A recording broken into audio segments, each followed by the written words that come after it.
Next, the US Trade Representative Jameson Greer has described China's major expansion of its rare earths export controls as a complete repudiation of US-Chinese trade agreements over the past 6 months. Greer told a news conference that China's export restrictions were a global supply chain power grab, and the US and its allies would not accept the restrictions. US Treasury Secretary Scott Bessent slammed Beijing's rare earth export curbs. He says it's now China versus the world, vowing that Washington and its allies would neither be commanded nor controlled. It's the latest episode in the tit-for-tat tariff saga between the world's two largest economies. At the heart of the renewed trade tensions, China's latest export controls on rare earth materials. And make no mistake, this is China versus the world. They have put these unacceptable export controls on the entire world. China is a command and control economy, and we and our allies will neither be commanded nor controlled. China and the US are back to butting heads amid a fragile truce set to expire in early November.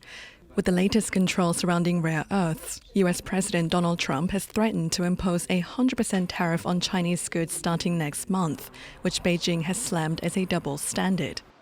But the reignited trade tensions go beyond rare earth materials.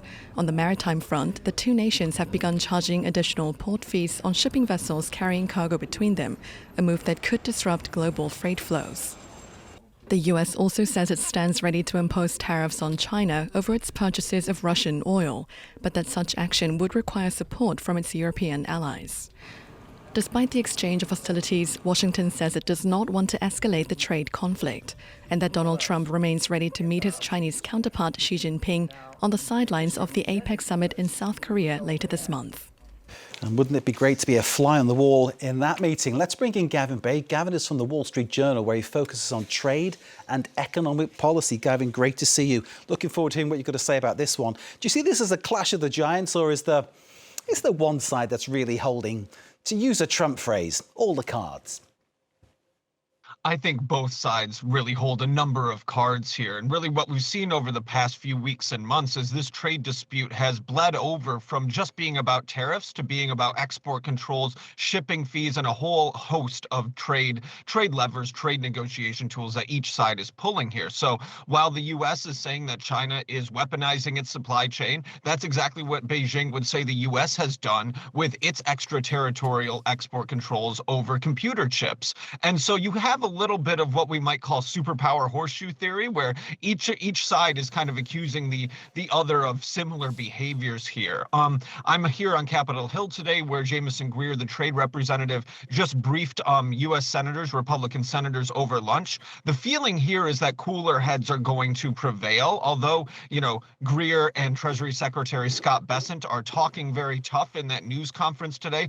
Privately, I think most senators who were in that meeting today don't think we're going to see those 100% additional tariffs. They think they'll work something out, but there's still a lot of work to be done on that front here. I'm just still noting that down. Superpower horseshoe theory. I think that's the one that should stick, definitely as a concept. Great idea. I'm getting this sense of the two men sort of playing horseshoes in the sort of old Western style, as it were. One of these things, though, the rare earths question has pushed so many, how can we put it, almost colonial moves by Donald Trump since he's got back into power. But clearly China corners the market still, doesn't it? Yeah, absolutely. I mean, where they really have control of the market is the processing of many of these minerals to make them into the ultra heat resistant magnets that go into everything from electric vehicles to guided missile systems. They really do have a corner on that market. And what we saw them do last week was strengthen and expand their export controls, where if a company anywhere in the world wants to get a product with these rare earth minerals, they will have to apply to the Chinese government for a license. And the Chinese government is notoriously slow at approving these licenses, if they approve them at all. And so this kind of expanding that export control regime really, sparked the ire of the Americans. They thought that they had an agreement with China that they would not do this. Conversely, the Chinese thought that the U.S. was not going to expand its sanctions over Chinese firms, and that is what the U.S. did only days before that. And so you see these this is a cycle where we get a truce where, they have a handshake deal, they issue a statement, they think they've come to some sort of understanding, and then one side moves, the other side responds, and then we have this big trade dust up again. So I don't think we have much reason to believe that they won't resolve this, but each and every time that this happens, there's more risk to the global economy, there's more uncertainty for businesses, and there's more wild rides for the stock market. I mean, we saw, we saw stocks in the U.S. really take a hit on Friday after the Chinese action and the U.S. response. Then Bessent and Trump put out some conciliatory messages, tried to de-escalate, the stocks come back up. And I think Beijing watches that kind of pattern of behavior, and they think, oh, we've really got some leverage in this situation. So I think that, again, my expectation is cooler heads will prevail. Trump and Xi will meet, but this is kind of an escalation cycle that just seems to be happening over and over. Indeed. Bessent's words, China versus the world, that's what he called it. I suppose the onus is on the United States then to find an alternative source, and one thinks of Greenland, one even thinks of Ukraine.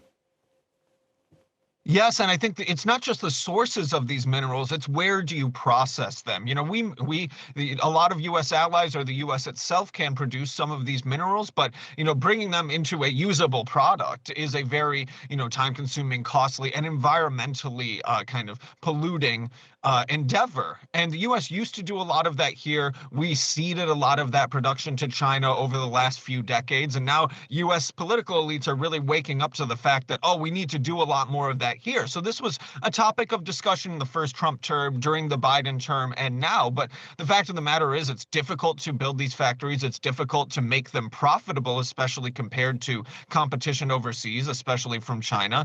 And we're just a little bit behind the curve on this. So, you've seen the Trump administration take some very aggressive actions, actually taking public stakes in certain like MP materials, a rare earths processor in the United States. The U.S. took a public stake in that, almost virtually nationalizing or partially nationalizing a private company. That's something that would have been unheard of in past Republican administrations. But the Trump administration has embraced that sort of state capitalist approach as it tries to catch up with the ultimate state capitalists in Beijing. Indeed, doing such things almost smacks of socialism, doesn't it? I'm sure Trump wouldn't like to have that label attached to him in any way, shape or form. But fundamentally, I'm still left with the feeling that China has the whip hand here. China has the best possible chance of getting what it wants out of this meeting between Trump and Xi. It may, but also, you have to remember, and the U.S. officials would stress that the Chinese economy is really teetering right now. And as much as a 100% additional tariff on top of the tariffs already, as much as that would be damaging to the U.S. economy, the U.S. bet in these negotiations is the Chinese economy can't take that pressure either. So I think you see that each side has leverage over the other one right now.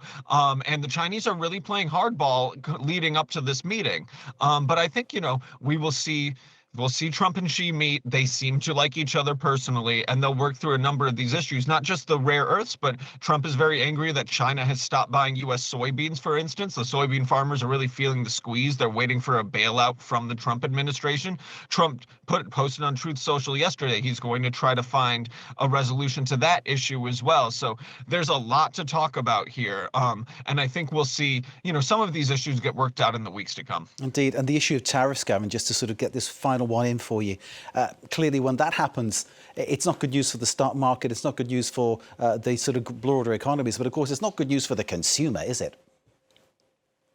Yeah, and I think you've seen part of the pressure on the Trump administration is you do see prices in the U.S. starting to tick up, especially in tariff-related industries, right? We've seen some grocery bills get higher. We've seen, just consumer goods get higher over the last few months. And then there's all different types of tariff regimes here. So if it's not getting hit by Trump's reciprocal tariffs, maybe the product is getting hit by his different national security tariffs, or maybe it's the expiration.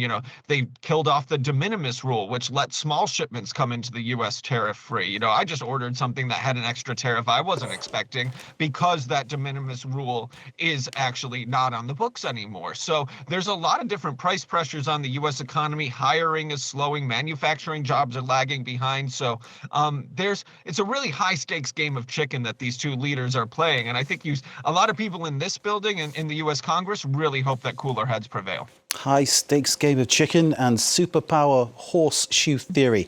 They're the two phrases I'm going to take from this, Gavin. Thank you, sir, for giving that very lively and detailed briefing on the high stakes when Trump meets Xi.